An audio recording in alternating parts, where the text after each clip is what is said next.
Don't forget you also have videos for chapter 5. Sometimes people forget that those videos are part of your grade as well. So that can make a big difference between what grade you get, whether or not you do those. So remember that the deal on the videos is you take a little quiz over it. If you get above 80% on the quiz, you get full credit for the video. If you get below 80%, you get no credit. So it's kind of an all or nothing thing, but you don't have to get 100% on the video in order to get the credit. And you can redo the videos. I'm going to go back to our presentation on caffeine. And of course, that's going to take me a minute or two, but if you go back to your caffeine notes, that's where we're going to start.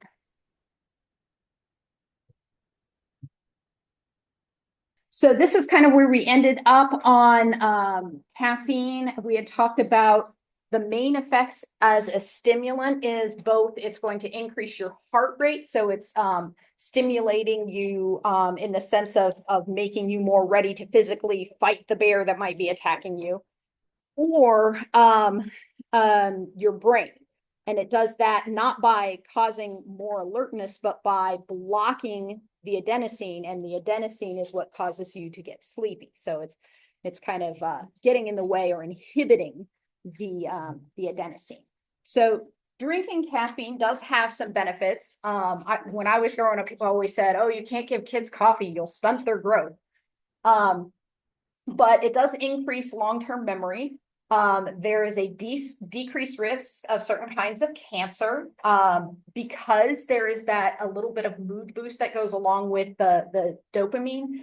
You get a decreased suicide risk, and you do have some protection against some diseases. But do remember that if you're like me and you have lots of sugar in your coffee, I like to say I like a little bit of coffee with my cream and sugar. Yeah, this isn't really a benefit for me because I'm completely counteracting that by the sugar and the cream that I have in there. But if you like black coffee, or if you have diet drinks or whatever, then those could be beneficial for you. That doesn't mean it's like a wonder drug. It is very addictive. Now, the kinds of withdrawal that people go through are very real. Like you would definitely get a headache, and that would persist for longer periods of time the more addicted that you are, and you would feel sluggish and those kinds of things, but they wouldn't be life-threatening withdrawal symptoms like you might get with other things. So there is at least that. And then there are some people that having too much caffeine can cause them to feel very anxious, and so that can be problematic as well. So I like to say all chemicals, not good or bad, they're just chemicals, and they have some benefits, they have some harmful properties, and don't try to assign morality to your chemicals. But as we mentioned at the beginning of class, it is very similar in structure to theobromine, and theobromine is kind of the key chemical in chocolate that makes it chocolate. Now, it's called theobromine. But if you look at this molecule here, do you see anything that indicates there's a bromine in there? So there's not, right? So all of the little corners and things are carbons, and everything else is nitrogens, oxygens, and hydrogens. So where does this name come from?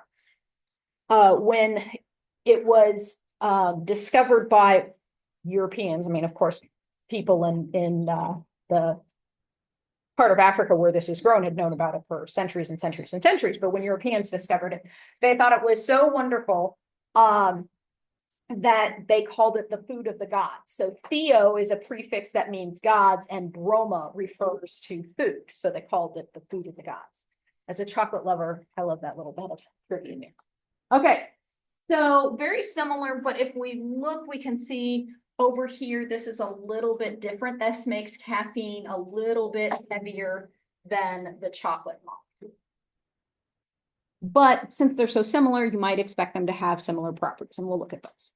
So if we compare them, they are both stimulants. This is one where I told you I hadn't fixed the slide yet. They are both diuretics, though caffeine is considered to be a mild diuretic.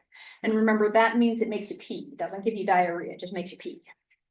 And then this was the one that is very different. So caffeine is a vasoconstrictor. That's what squeezes your blood vessels. So what do you think that's going to do to your blood pressure if you're squeezing your blood vessels? Is that going to make it go up or down?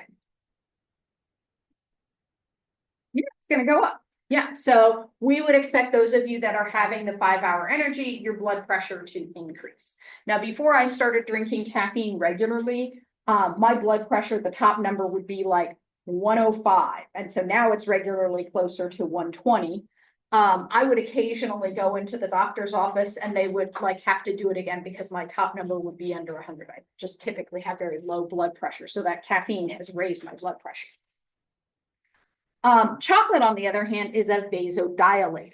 So it widens the blood vessels. And that, of course, is going to have the opposite effect. So we would expect that those of you that are having the chocolate, it's going to go down.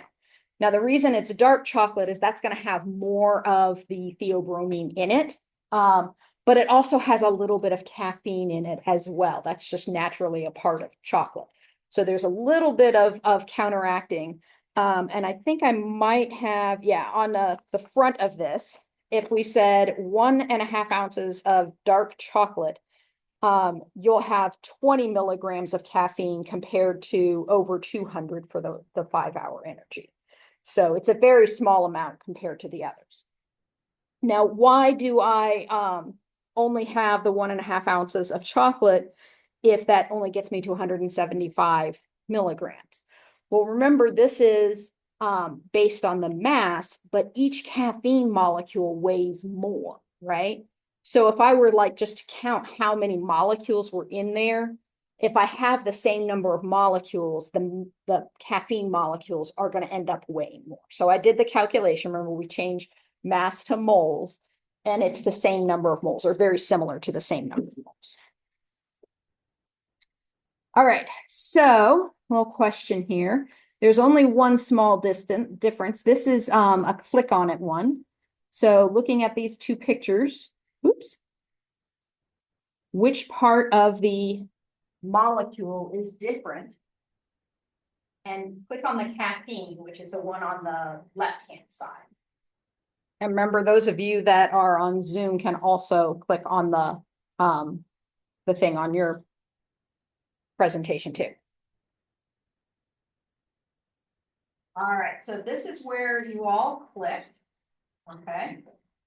So I think some of you clicked over here before I had the opportunity to say, click on the caffeine molecule. So yes, over here, this red area is the area that's really different. So they do both have the nitrogen. This nitrogen only has a hydrogen on it, but it's this, it's called a methyl hanging off the side is what is really.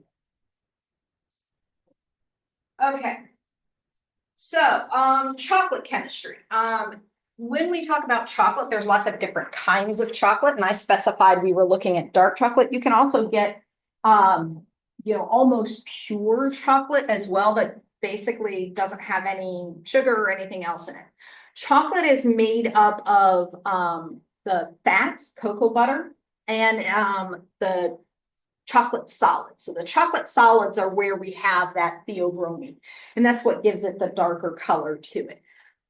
When you have white chocolate, they take out the chocolate solids and they only have the cocoa butter in it. Now the cocoa butter still smells very chocolatey. The white chocolate will also have in it sugar and often milk as well. Now, it's important to know that this doesn't have that theobromine in it because we're going to come back to later why you might not want something in there. So in addition to the cocoa solids, or the theobromine rather, we also have some other things in there. So this phenylethylamine is one of the reasons why they say that chocolate is an aphrodisiac. Now, whether or not it's an aphrodisiac, I don't know. That's kind of a makes you fall in love chemical, but it does make you feel good. It's a little bit like dopamine that way. So that is part of chocolates. And then we've got some other things in here, vanillin. So that's added to a lot of things. It's an enhancer. It makes sweet things taste even sweeter than they did before. And so with milk chocolate, when they add the milk, the percent of the chocolate part or the cocoa solids decreases. And so if you don't have a tolerance for milk, you might want to avoid that. You get more theobromine in this. Theobromine, in addition to some of these other things, some molecules called catechins, can be very good for your health. So if you've ever heard people say, oh, eating chocolate is good for you, the dark chocolate is the part that's good for you. But overall, dark chocolate does tend to have more fat in it than milk chocolate does. White chocolate's another story because it's mostly fat. Okay. Let's see. Well, I thought I had one more on there. Oh, that's right, because I have a different slide. So that's the end of this one. All right, so in comparing the two molecules, we have both of them are stimulants, but the chocolate should lower your blood pressure and the caffeine will raise your blood pressure.